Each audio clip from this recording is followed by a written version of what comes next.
Assalamualaikum warahmatullahi wabarakatuh. Perkenalkan, nama saya Adam Razak Junaidi dari Teknik Metalurgi dan Material Angkatan 2022.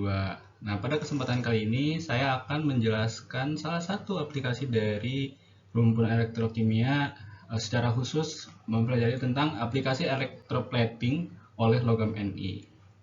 Oke, kita next. Nah, pada pemaparan saya ini terbagi menjadi 4 tahap, yaitu ada pendahuluan, definisi, dan perkenalan lainnya, lalu prinsip electroplating itu sendiri, lalu proses dan mekanismenya. Dan yang terakhir ada penutup, itu berupa kesimpulan dan prospek masa depan terhadap teknologi pelapisan logam. Yang pertama itu di sini saya akan menjelaskan tentang apa sih elektrokimia itu sendiri. Nah, elektrokimia itu mempelajari semua reaksi kimia yang disebabkan oleh energi listrik serta semua reaksi kimia yang menghasilkan listrik. Jadi mungkin kalau kita bisa tahu juga terbagi dua cabang dari elektrokimia ini, ada sel volta dan sel elektrolisis. Nah, bedanya apa? Bedanya itu dari kalau misalnya sel volta dari energi kimia menjadi energi listrik. Lalu kalau misalnya elektrolisis itu kebalikannya, dari energi listrik menjadi energi kimia.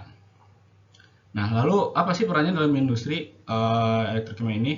Ya, itu bisa salah satu, ya sebenarnya banyak hal ya, tapi ini ada 3 poin utama, yaitu yang pertama adalah proses pelapisan logam, lalu proses produksi zat atau ekstrasi, lalu proses pemurnian logam. Tapi kalau kita bisa lihat dari ketiga ini khusus turunan atau prinsip dari sel elektrolisis.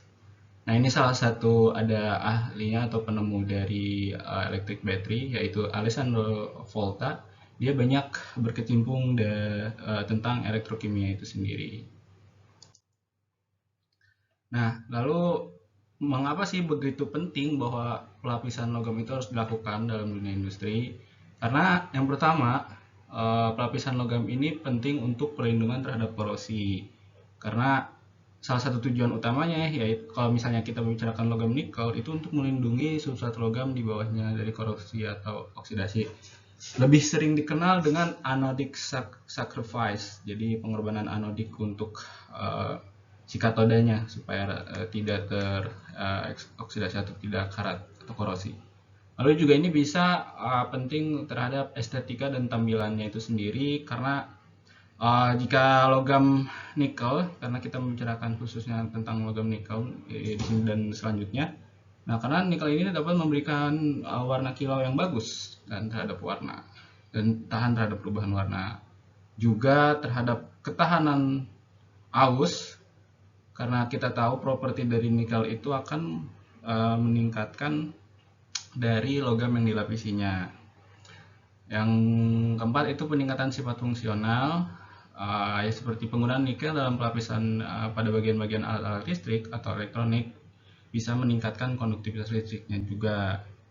Yang terakhir ini mungkin yang jarang orang tahu, bahwa pelapisan logam juga penting jika penggunanya ya kita sebagai manusia, karena bisa mencegah reaksi alergi. Mungkin pelapisan nikel ini dapat membantu cegah kontak langsung dengan logam dasar yang mungkin menyebabkan iritasi pada kulit. Ini salah satu contoh gambar dari plating nikel. Nih, awalnya dia berwarna kuning seperti ini, ketika sudah di electroplating dia berubah warna karena logam nikelnya terdeposisi pada permukaan si murbaut yang awalnya ini.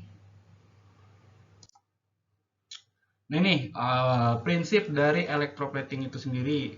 Nah, electroplating ini kita baca gambar besarnya emang melibatkan penggunaan sel elektrolisis yang terdiri dari anoda sebagai atau logam yang akan didepositkan, dan katoda benda kerja yang akan dilapisinya.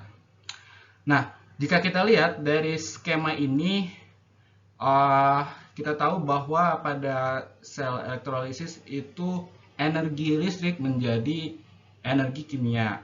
Nah, karena di sini kita lihat anoda, elektroda anoda itu menggunakan Ni pure, lalu katodanya ini menggunakan copper, tembaga. Ini ilustrasinya seperti ya, sendok ya, di kutub negatif sebagai katoda dan kutub positif oleh anoda. Jadi cara kerjanya, pertama, anoda akan teroksidasi, melepaskan elektron dari nikelnya itu, dan nikel terionisasi menjadi Ni2+. Lalu elektronnya ini akan berpindah melalui bahan konduktif menuju ke elektroda negatif atau katoda, di mana di sini ada logam Cu. Nanti si elektron ini akan berkumpul di elektroda negatif ini, dan terjadi reaksi reduksi. Reduksi di sini, ketika elektron yang ada di sini semua mengumpul, ini akan men-attract atau menarik ion dari nikel yang terlepas dari reaksi oksidasi sebelumnya, lalu akan terdeposisi di permukaan logam koper atau di logam katoda. Seperti bisa kita lihat bahwa reaksinya, yang kita tuliskan, katoda terjadi reaksi reduksi, yaitu dari Ni2+ ditambahkan 2 elektron, yang tadi saya bilang ada 2 elektron yang terkumpul di katodanya, akan mengendapkan Ni yang berada di elektrolit atau larutan ion nikel. Lalu anodanya memang yang saya sudah jelaskan, dia akan mengalami reaksi oksidasi. Nah, dia terlepas, elektronnya mengalir lepas dari dari atom Ni-nya menjadi Ni2+ plus 2 elektron. Nah, ini salah satu ilustrasinya sebelum dan sesudah electroplating dari sendok tembaga ini, yang awalnya berwarna berwarna tembaga. Lalu ketika di electroplating dengan logam Ni, dia akan berubah warna ya. Kita sudah lihat.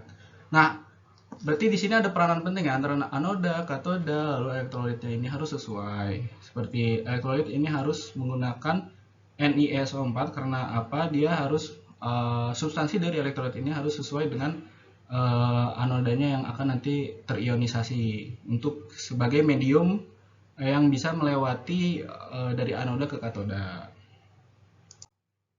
Nah, ini hal-hal yang perlu diperhatikan. Yang pertama itu ada rapat arus. Bahwa rapat arus ini mempengaruhi laju deposisi nikel, tetapi ini juga bisa memengaruhi daya lekat dan kualitas pelapisan jika peningkatan rapat arus ini meningkat dengan kecepatan yang tidak terkontrol. Lalu suhu dan konsentrasi elektrolit, jika kita bicara di skala kecil ya, laboratorium, mungkin tidak akan terlalu bisa kita kita ubah. Tapi ya permasalahannya jika suhu dan yang pertama, suhu tinggi itu bisa membentuk gelombang gas, lalu perubahan konsentrasi dapat memenuhi sifat fisik dan kimia lapisannya.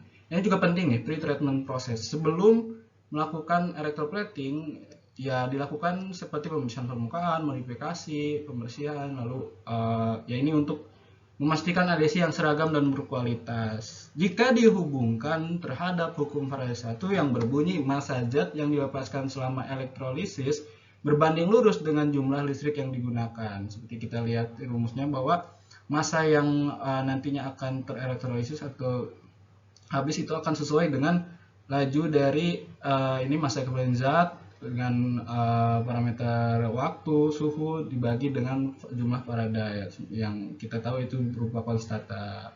Jadi penting ya dalam menentukan arus dan waktu electroplating atau elektrolisis ini. Mungkin kalau misalnya kita bicara dengan industri besar, ya kita karena meningkatkan laju produksi, ya kita nggak bisa meningkatkan fungsi waktu di sini karena itu akan less profitable bagi suatu industri. Makanya mungkin di suatu industri besar yang menggunakan elektrometalurgi, dia akan meningkatkan arusnya dengan tinggi supaya logam yang terdeposisi pun semakin besar. Lalu ini yang terakhir ada kesimpulan. Di sini ada beberapa poin. Yang pertama itu prinsip electroplating sama dengan prinsip elektrolisis secara prinsip. Lalu mungkin kalau dari proses yang perlu diperhatikan ya kontrol rapat arus, suhu, dan konsentrasi itu penting untuk menentukan kualitas suatu produk. Nah, juga pelapisan oleh logam ini baik untuk kebutuhan ketahanan korosi.